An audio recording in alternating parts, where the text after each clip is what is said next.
गुरु रूप साध संगत जीओ गुरबाणी विचार आप जी दे समक्ष भेट करां। सचखंड श्री हरमंदर साहिब तो आए हुक्मनामे दी विचार तुष बुद्धि अनुसार आप जी दे समक्ष भेट करन दी नमाणी कोशिश एक नमाणा उपराला। पहला बख्शी हुई गुरु दी फतेह प्रवान करनी जी। वाहेगुरु जी का खालसा वाहेगुरु जी की फतेह। परिपूर्ण परमात्मा ने संसार दी रचना ऐसी कीती है, आप ਤਾਂ संसार ਦੇ ਸਾਹਮਣੇ नहीं ਆਉਂਦਾ पर संसार ਦੇ ਵਿੱਚ ਉਹ ਮੌਜੂਦ ਹੈ। एक पासे ਉਹ प्रगट है, दूजे पासे ਉਹ दृश है परिपूर्ण परमात्मा। एक पासे दिखदा नहीं, दूजे पासे शुमार हो के पूरी कायनात ਨੂੰ चला रहा है। एक हिसाब की अंडरग्राउंड उसकी हस्ती है, उस परमात्मा की। इस भुलेखे च ना रहना कि परमात्मा नूं आवाज मारांगे तो उस वेले दिस पएगा। पहला अपनी हस्ती खोनी पएगी। जेड़ा अपनी हस्ती नूं गवा बैठदा है तां फिर उस परमात्मा की हस्ती तक पहुँचदा है। जिसने अपनी हस्ती नूं हले गवाया नहीं, वो उस परमात्मा की हस्ती नूं जान नहीं सकता। ये भी मर्ज करदे हां। अज महाराज फरमान करते ने परमात्मा की हस्ती की है, किस तरह वो शुमार है हर एक जर्रे च, वनस्पति च, पदार्थां च, तमाम दुनिया के खंडां ब्रह्मंडां दे विच। महाराज फरमान करते ने सोरठ महला पंजवां कर दूजा दो पदे। गुरु अर्जन देव जी महाराज दो दो पदियां वाला छंद है।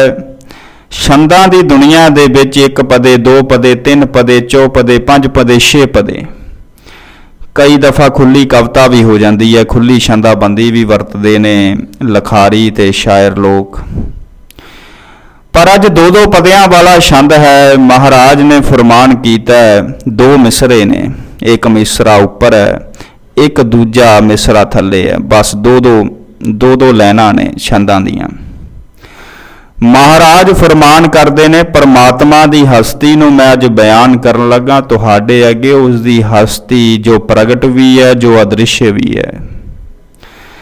ते जो प्रगट है वो किस तरह है, जो अदृश्य है वो किस तरह है। परिपूर्ण परमात्मा की हस्ती। सगल बनस्पत सब तो पहला तो मगला चरण है। एक ओंकार सतगुर प्रसाद। परमात्मा एक है, जदों एक है तो उहदे वर्गा दूजा तीजा चौथा कोई नहीं। जद एक है तो पूरी संसार नूं चलाउण वाला भी उही है, ते ओंकार रखिया करन वाला भी उही है। ते ऐसा रक्षक है जो सच्चा है, जो अज्ञान दे अंधेरे चों रूह प्रकाश करके देने वाला ऐसा सतगुरु है। जो प्रकाशमान है, सच्चा है, ते ऐसा कृपा दा खजाना है जिसकी कृपा कदी मुकदी नहीं। जिन्नू भी देंदा उसनू तोट ही कोई नहीं आउंदी। देंदा दे लैंदे थक पाहे, जुगा जुगंतर खाही खाहे। ऐसा प्रसाद है, कृपा दा खजाना है। सगल बनस्पत मह बैसंतर, सगल दूध मह घीया। महाराज ने इत्थे उदाहरण पदार्थां दे विचों कई पदार्थ जो श्रोमणी ने उन्हां दी उदाहरण दित्ती है। जिस तरह वनस्पतियां दे विचों सिरमौर वनस्पति भी हुंदी है, जिस तरह पदार्थां चों सिरमौर पदार्थ भी हुंदे ने। जिवें मनुखां चों सिरमौर श्रोमणी मनुख भी हुंदे ने जो गुरमुखां दा रूप हुंदे ने। सगल बनस्पत मह बैसंतर। ऐसी परमात्मा ने रचना कीती है वनस्पति दी। पहला तो उसने हवा तो पानी बनाया, पानी तो बाद उसने पानी च जीव बनाए। ते जद जीव बनाए तो उन्हां दे खाण पाण तहरान दे लई उन्हां ने निक्कियां तो वड्डियां मच्छियां बनाईयां। समुंदर दा कानून है, छोटी मच्छी नूं वड्डी खांदी है, वड्डी नूं उस तो वड्डी खांदी है, उस तो वड्डी नूं उस तो वड्डी खांदी है। ऐसा समुंदर दा कानून है, दरियावां दा, नहरां दा ते जिहड़े छोटे छोटे टोबे हुंदे उन्हां दा। जद रिजक बनाया है ते रिजक दे नाल नाल उसने हर एक जीव ਨੂੰ इतनी समझ ਦਿੱਤੀ है कि भी ਕਿਹੜਾ ਰਿਜ਼ਕ ਖਾਣ ਯੋਗ ਹੈ ਕਿਹੜਾ नहीं, किस दे विच ਜ਼ਹਿਰ है ते किस दे विच ਅੰਮ੍ਰਿਤ है, ऐसी ਸੋਝੀ भी पाई है परमात्मा ने। ਹੁਣ ਅਸੀਂ ਕਈ ਦਫਾ जद सब्जी च लूण वध पै जाए तो फिर कह दईदा कि लूण ज़्यादा है, सोझी पई है। मनुख दे विच सब तो शिरोमणी पशुआं दे विचों शिरोमणी पशु भी गिने गए ने। मनुख तां शिरोमणी है ही, पर पशु भी सिरमौर देखे गए ने। समुंदर दे विच मच्छी सिरमौर जो है, जिसनों मनुख जितनी समझ है वो है डॉल्फिन।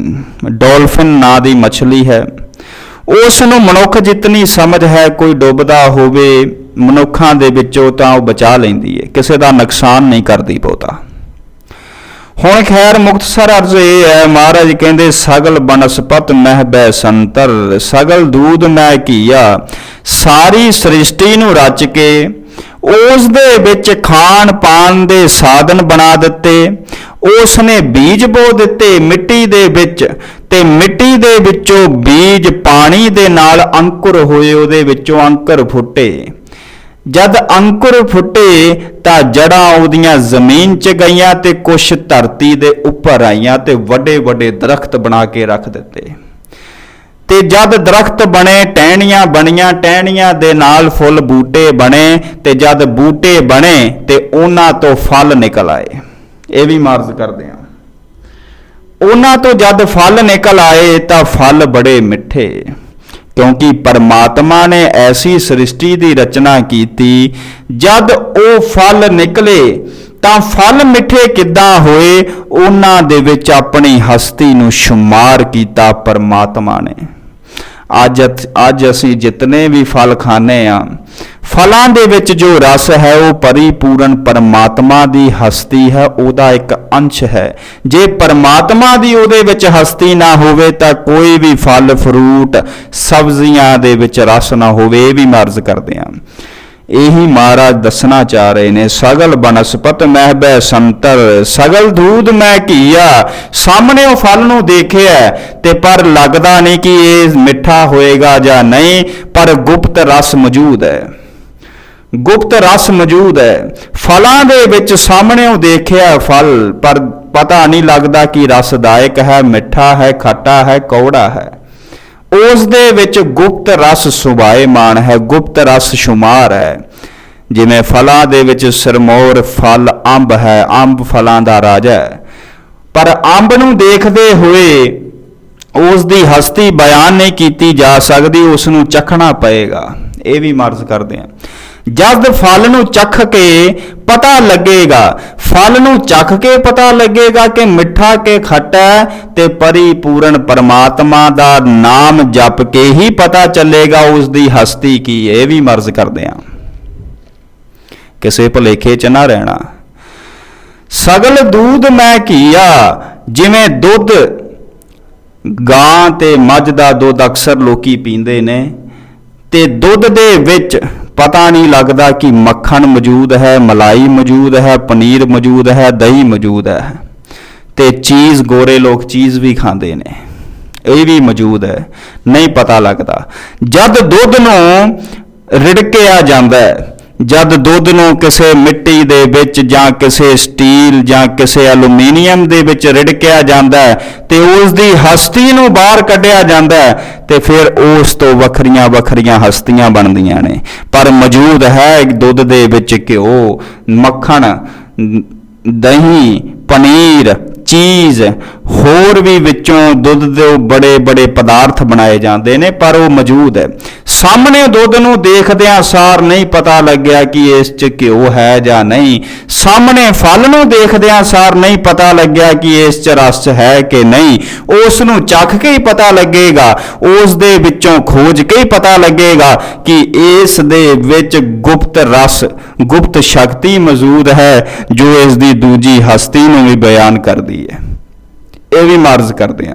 ਜਿਵੇਂ ਦੁੱਧ ਦੇ ਵਿੱਚ ਗੁਪਤ ਘਿਓ ਹੈ। ਅੱਗੇ ਮਹਾਰਾਜ ਕਹਿੰਦੇ ਊਚ ਨੀਚ ਮਹਿ ਜੋਤ ਸਮਾਣੀ, ਘਟ ਘਟ ਮਾਧੋ ਜੀਆ।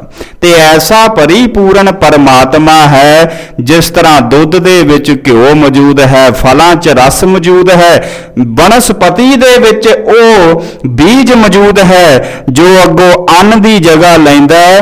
ਤੇ ਐਸਾ ਪਰਮਾਤਮਾ ਹੈ ਵਿਸ਼ਾਲ ਹਿਰਦੇ ਵਾਲਾ, ਉਹ ਕੋਈ ਫਰਕ ਨਹੀਂ ਰੱਖਦਾ ਊਚ ਤੇ ਨੀਚਾਂ ਦੇ ਵਿੱਚ। ਜਿਤਨਾ ਨੀਚਾਂ ਦੇ ਵਿੱਚ ਮੌਜੂਦ ਹੈ ਉਤਨਾ ਹੀ ਉੱਚਿਆਂ ਦੇ ਵਿੱਚ ਮੌਜੂਦ ਹੈ। ਸਾਰੇ ਹੀ ਉਹਦੀ ਰਜ਼ਾ ਦੇ ਵਿੱਚ ਕਾਰ ਵਿਹਾਰ ਚ ਲੱਗੇ ਨੇ, ਚਾਹੇ ਭਿਖਾਰੀ ਨੇ ਤੇ ਚਾਹੇ ਰਾਜੇ ਨੇ। ਇਹ ਉਹਦੀ ਮਰਜ਼ੀ ਹੈ ਕਿ ਜਿਸ ਨੂੰ ਭਿਖਾਰੀ ਬਣਾਵੇ, ਕਿਸੇ ਨੂੰ ਰਾਜਾ ਬਣਾਵੇ। ਰਾਤੋਂ ਰਾਤ ਹੀ ਉਹ ਭਿਖਾਰੀ ਬਣਾ ਕੇ ਰੱਖ ਦਿੰਦਾ ਤੇ ਰਾਤੋਂ ਰਾਤ ਹੀ ਉਹ ਰਾਜਾ ਬਣਾ ਦਿੰਦਾ। ਐਸੀ ਉਸ ਪਰਿਪੂਰਨ ਪਰਮਾਤਮਾ ਦੀ ਹਸਤੀ ਹੈ। ਊਚ ਨੀਚ ਮੈਂ ਜੋਤ ਸਮਾਣੀ, ਐਸਾ ਨਹੀਂ ਕਿ ਵੀ ਨੀਵਿਆਂ 'ਚ ਨਹੀਂ ਪਰਮਾਤਮਾ। ਇਹਦੀ ਮੈਂ ਇੱਕ ਹੋਰ ਉਦਾਹਰਨ ਦਿਆਂ, ਨੀਵਿਆਂ 'ਚ ਕਿਸ ਤਰ੍ਹਾਂ ਤੇ ਉੱਚਿਆਂ 'ਚ ਕਿਸ ਤਰ੍ਹਾਂ। ਇਹ ਵੀ ਸ਼ੰਕਾ ਹੋਏਗਾ ਕਿ ਪਰਮਾਤਮਾ ਨੂੰ ਤੇ ਦੇਖਿਆ ਹੀ ਨਹੀਂ ਤੇ ਫਿਰ ਨੀਵਿਆਂ ਤੇ ਉੱਚਿਆਂ 'ਚ ਕਿਸ ਤਰ੍ਹਾਂ ਮੌਜੂਦ ਹੈ। ਜੋ ਮਨੁੱਖ ਸਵਾਸ ਲੈ ਰਿਹਾ ਹੈ, ਇਹ ਸਵਾਸ ਆਪ ਨਹੀਂ ਲੈ ਰਿਹਾ, ਕਦੀ ਵੀ ਨਹੀਂ। ਹੁਣ 2 ਮਿੰਟ ਅੱਖਾਂ ਬੰਦ ਕਰਕੇ ਸਵਾਸ ਰੋਕ ਲਈਏ ਤਾਂ ਬੜੇ ਔਖੇ ਹੋਵਾਂਗੇ, ਬਾਹਰ ਕੱਢਣ ਨੂੰ ਜੀ ਕਰੇਗਾ ਸਵਾਸ। ਪਰਿਪੂਰਨ ਪਰਮਾਤਮਾ ਨੇ ਮਿੱਟੀ ਦਾ ਪੁਤਲਾ ਬਣਾਇਆ, ਉਸ ਦੇ ਵਿੱਚ ਹਵਾ ਪਾ ਦਿੱਤੀ ਤੇ ਹਵਾ ਨੇ ਉਸ ਮਿੱਟੀ ਦੇ ਪੁਤਲੇ ਨੂੰ ਚਲਾਇਆ ਤੇ ਉਹ ਮਿੱਟੀ ਦੇ ਪੁਤਲੇ ਨੂੰ ਨਾਂ ਦਿੱਤਾ ਮਨੁੱਖ। ਮਨੁੱਖ ਮਨੁੱਖ ਇਹ ਮਿੱਟੀ ਦਾ ਪੁਤਲਾ ਹੈ। ਹਵਾ ਹੀ ਚਲਾ ਰਹੀ ਹੈ ਇਸ ਮਿੱਟੀ ਦੇ ਪੁਤਲੇ ਨੂੰ। ਤੇ ਜਦ ਪਰਿਪੂਰਨ ਪਰਮਾਤਮਾ ਨੇ ਸਵਾਸ ਦਿੱਤੇ ਨੇ, ਜਦ ਉਹ ਸਵਾਸ ਚਲਾ ਰਿਹਾ ਹੈ, ਮਨੁੱਖ ਨੂੰ ਸਵਾਸ ਚਲਾਉਣੇ ਪੈਂਦੇ ਤਾਂ ਇਸ ਨੇ ਥੱਕ ਜਾਣਾ ਸੀ, ਬੜੇ ਯੁੱਗਾਂ ਦਾ ਥੱਕ ਜਾਣਾ ਸੀ। ਇਹ ਨਹੀਂ ਸੀ ਚਲਾ ਸਕਦਾ। ਇਸ ਵਾਸਤੇ ਊਚ ਨੀਚ ਮੈਂ ਜੋਤ ਸਮਾਨੀ, ਘਟ ਘਟ ਮਾਧੋ ਜੀਆ। ਇਸ ਵਾਸਤੇ ਘਟ ਘਟ ਦੇ ਵਿੱਚ ਪਰਿਪੂਰਨ ਪਰਮਾਤਮਾ ਸ਼ੁਮਾਰ ਹੈ, ਉਸ ਦੀ ਹਸਤੀ ਮੌਜੂਦ ਹੈ। ਚਾਹੇ ਕੀੜੀ ਦੇ ਵਿੱਚ, ਚਾਹੇ ਹਾਥੀ ਦੇ ਵਿੱਚ, ਚਾਹੇ ਸ਼ੇਰ ਦੇ ਵਿੱਚ। ਸਾਰਿਆਂ ਦਾ ਰਿਜ਼ਕ ਇੱਕ ਦੂਜੇ ਤੋਂ ਬਣਾਇਆ ਹੈ, ਸਾਰਿਆਂ ਦਾ ਰਿਜ਼ਕ ਇੱਕ ਦੂਜੇ ਦੇ ਵਿੱਚ ਵਸਾਇਆ ਤੇ ਸਾਰਿਆਂ ਦੇ ਵਿੱਚ ਮੌਜੂਦ ਹੋ ਕੇ ਆਪ ਉਹ ਗਾਇਬ ਹੋ ਜਾਂਦਾ, ਆਪ ਉਹ ਅੰਡਰਗਰਾਉਂਡ ਹੋ ਜਾਂਦਾ। ਤੇ ਮੈਂ ਅੱਗੇ ਵੀ ਅਰਜ਼ ਕੀਤੀ ਹੈ, ਆਪਣੀ ਹਸਤੀ ਨੂੰ ਗਵਾ ਕੇ ਹੀ ਉਸ ਪਰਮਾਤਮਾ ਦੀ ਹਸਤੀ ਨੂੰ ਪਛਾਣਿਆ ਜਾ ਸਕਦਾ। ਜਿਸ ਨੇ ਆਪਣੀ ਹਸਤੀ ਨਹੀਂ ਗਵਾਈ ਉਹ ਫਿਰ ਉਸ ਪਰਮਾਤਮਾ ਦੀ ਹਸਤੀ ਨੂੰ ਵੀ ਨਹੀਂ ਪਹਿਚਾਨ ਸਕਦਾ। ਉਹ ਪਰਿਪੂਰਨ ਪਰਮਾਤਮਾ ਜ਼ਰਰੇ ਜ਼ਰਰੇ 'ਚ ਮੌਜੂਦ ਹੈ। ਜੇਕਰ ਕਿਸੇ ਨੂੰ ਸਮਝਾਉਣਾ ਪਵੇ ਤੇ ਸਮਝਾ ਨਹੀਂ ਸਕਦੇ, ਐਸੀ ਰੇਸ਼ੀਓ ਵੀ ਹੈ। ਪਰਿਪੂਰਨ ਪਰਮਾਤਮਾ ਦੀ ਹਸਤੀ ਨੂੰ ਸਮਝਾ ਨਹੀਂ ਸਕਦੇ ਕਿਸੇ ਦੇ ਅੱਗੇ ਕਿ ਵੀ ਉਹਦੀ ਹਸਤੀ ਕੀ ਹੈ। ਬਸ ਉਹ ਸ਼ੁਮਾਰ ਹੈ ਸਾਰਿਆਂ ਦੇ ਵਿੱਚ, ਐਸਾ ਸ਼ੁਮਾਰ ਹੈ ਕਿ ਵੀ ਉਹਦੀ ਹਸਤੀ ਨੂੰ ਸਿਰਫ ਉਹੀ ਪਛਾਣ ਸਕਦਾ ਜਿਸ ਨੇ ਆਪਣੀ ਹਸਤੀ ਨੂੰ ਗਵਾਇਆ। हमने तो आपको समझा तब जब अपने आप को गवाया, जब मैं रही मेरे में तब तू ना रहा मेरे में। ਤੇ ਇਸ ਵਾਸਤੇ ਜਦੋਂ ਅਸੀਂ ਆਪਣੀ ਮੈਂ ਨੂੰ ਗਵਾਉਂਦੇ ਆ ਤੇ ਫਿਰ ਤੂੰ ਹੀ ਦੇ ਵਿੱਚ ਆਉਂਦੇ ਆ, ਉਸ ਤਰ੍ਹਾਂ ਨਹੀਂ ਆ ਸਕਦੇ। ਇਹ ਵੀ ਮਰਜ਼ ਕਰਦੇ ਆ। ਤੇ ਫਿਰ ਕਿੰਨਾ ਦੇ ਵਿੱਚ ਕਿੰਨਾ ਨੇ ਉਹਦੀ ਹਸਤੀ ਨੂੰ ਪਛਾਣਿਆ। ਮਹਾਰਾਜ ਕਹਿੰਦੇ ਨੇ ਸੰਤੋ ਘਟ ਘਟ ਰਹਿਆ ਸਮਾਹੋ, ਪੂਰਨ ਪੂਰ ਰਹਿਓ ਸਰਬ ਮਹਿ ਜਲ ਥਲ ਰਮੀਆਂ ਆਹਿਓ ਰਹਾਓ। ਮਹਾਰਾਜ ਕਹਿੰਦੇ ਸੰਤੋ ਘਟ ਘਟ ਰਹਿਆ ਸਮਾਹਿਓ, ਉਹ ਘਟ ਘਟ ਦੇ ਵਿੱਚ ਹੈ। ਇਹ ਸੰਤ ਜਣੋ ਸੰਤਾਂ ਦੇ ਹਿਰਦੇ ਵਿੱਚ ਤਾਂ ਵਸਦਾ ਹੀ ਹੈ, ਪਰ ਉਹ ਜ਼ਰਰੇ ਜ਼ਰਰੇ ਦੇ ਵਿੱਚ ਮੌਜੂਦ ਹੈ। ਤੇ ਐਸਾ ਮੌਜੂਦ ਹੈ, ਪੂਰਨ ਪੂਰ ਰਹਿਓ ਸਰਬ ਮਹਿ ਜਲ ਥਲ ਰਮੀਆਂ ਆਇਓ ਰਹਾਓ। ਤੇ ਐਸਾ ਪਰਿਪੂਰਨ ਪਰਮਾਤਮਾ ਸਾਰੇ ਜੀਵਾਂ ਦੇ ਵਿੱਚ ਵਿਆਪਕ ਹੈ। ਸੱਤੇ ਸਮੁੰਦਰ ਬਣਾ ਕੇ ਸੱਤਾ ਸਮੁੰਦਰਾਂ ਦੇ ਵਿੱਚ ਮੌਜੂਦ ਹੈ। ਵਿਸੰਤਰ 36 ਪਦਾਰਥਾਂ ਦੇ ਭੋਜਨ ਬਣਾ ਕੇ ਉਹਨਾਂ ਦੇ ਵਿੱਚ ਸ਼ੁਮਾਰ ਹੈ। ਤੇ ਐਸਾ ਸ਼ੁਮਾਰ ਹੈ, ਉਹਦੀ हस्ती नो बयां नहीं की जा सकती। जिसने भी उसकी हस्ती को बयां किया वो उसका नामो निशान मिट गया, वो फिर कभी दुनिया में आया नहीं। उसने तौबा ही की, ताउम्र तौबा ही की। कभी भी उस परमात्मा की हस्ती नूं बयां नहीं किया जा सकता। जिसने भी बयां किया वो ना अज रहे ते ना कल रहे। ये भी मर्ज करते हैं। ਤੇ ਐਸਾ ਪਰਿਪੂਰਨ ਪਰਮਾਤਮਾ ਸਰਬ ਮਹਿ ਜਲ ਥਰ ਰਮਿਆ ਆਇਓ, ਤੇ ਜਲਾਂ ਥਲਾਂ ਦੇ ਵਿੱਚੋਂ ਰਮਿਆ ਹੋਇਆ, ਸਾਰੇ ਪਾਸੇ ਰਮਿਆ ਹੋਇਆ, ਤੇ ਐਸਾ ਪਰਿਪੂਰਨ ਪਰਮਾਤਮਾ ਸੰਪੂਰਨ ਜਗਤ ਦੇ ਵਿੱਚ ਸ਼ੁਮਾਰ ਹੋ ਕੇ ਸੰਪੂਰਨ ਜਗਤ ਨੂੰ ਚਲਾ ਰਿਹਾ। ਪਰ ਸਾਨੂੰ ਨਹੀਂ ਪਤਾ ਲੱਗਦਾ ਉਸ ਦੀ ਹਸਤੀ ਕੀ ਹੈ। ਉਹ ਹਸਤੀ ਬਣਾਉਣ ਵਾਲਾ ਵੀ ਹੈ ਤੇ ਹਸਤੀ ਮਿਟਾਉਣ ਵਾਲਾ ਵੀ ਹੈ। ਤੇ ਇਸ ਵਾਸਤੇ ਉਸ ਪਰਿਪੂਰਨ ਪਰਮਾਤਮਾ ਦੇ ਨਾਲ ਜੁੜੀਏ, ਸਿਮਰਨ ਕਰੀਏ ਹਰ ਰੋਜ਼। ਉਸ ਪਰਮਾਤਮਾ ਦੀ ਹੋਂਦ ਨੂੰ ਸਮਝੀਏ ਕਿ ਵੀ ਪਰਿਪੂਰਨ ਪਰਮਾਤਮਾ ਨੇ ਸਾਨੂੰ ਕੀ ਦਿੱਤਾ ਹੈ ਤੇ ਸਾਡੀ ਹਸਤੀ ਕੀ ਬਿਆਨ ਕੀਤੀ ਹੈ, ਤੇ ਸਾਨੂੰ ਕਿਸ ਕੰਮ ਦੇ ਲਈ ਇਸ ਦੁਨੀਆ ਦੇ ਵਿੱਚ ਭੇਜਿਆ। ਤੇ ਐਸਾ ਅਸੀਂ ਉਸ ਪਰਮਾਤਮਾ ਦੇ ਨਾਮ ਦੇ ਨਾਲ ਜੁੜ ਸਕੀਏ। ਇਤਨੀਆਂ ਵਿਚਾਰਾਂ ਪ੍ਰਵਾਨ ਕਰਨੀਆਂ, ਭੁੱਲਾਂ ਚੁੱਕਾਂ ਦੀ ਮੁਆਫੀ ਜੀ। ਚੈਨਲ ਨੂੰ ਸਬਸਕ੍ਰਾਈਬ ਕਰ ਲਵੋ ਤਾਂ ਕਿ ਘਰ ਘਰ ਗੁਰੂ ਨਾਨਕ ਦਾ ਨਾਮ ਪਹੁੰਚ ਸਕੇ, ਉਸ ਦੀ ਹਸਤੀ ਘਰ ਘਰ ਦੇ ਵਿੱਚ ਪਹੁੰਚ ਸਕੇ। ਤੇ YouTube ਚੈਨਲ ਨੂੰ ਵੱਧ ਤੋਂ ਵੱਧ ਲਾਈਕ ਐਂਡ ਸ਼ੇਅਰ ਕਰੋ ਤੇ ਸਬਸਕ੍ਰਾਈਬ ਕਰਕੇ ਆਪਣੀ ਸੇਵਾ ਨਿਭਾਓ। ਅਸੀਂ ਵੀ ਨਿਭਾ ਰਹੇ ਹਾਂ। ਇਤਨੀਆਂ ਵਿਚਾਰਾਂ ਪ੍ਰਵਾਨ ਕਰਨੀਆਂ, ਭੁੱਲਾਂ ਚੁੱਕਾਂ ਦੀ ਮੁਆਫੀ ਜੀ। ਵਾਹਿਗੁਰੂ ਜੀ ਕਾ ਖਾਲਸਾ, ਵਾਹਿਗੁਰੂ ਜੀ ਕੀ ਫਤਿਹ।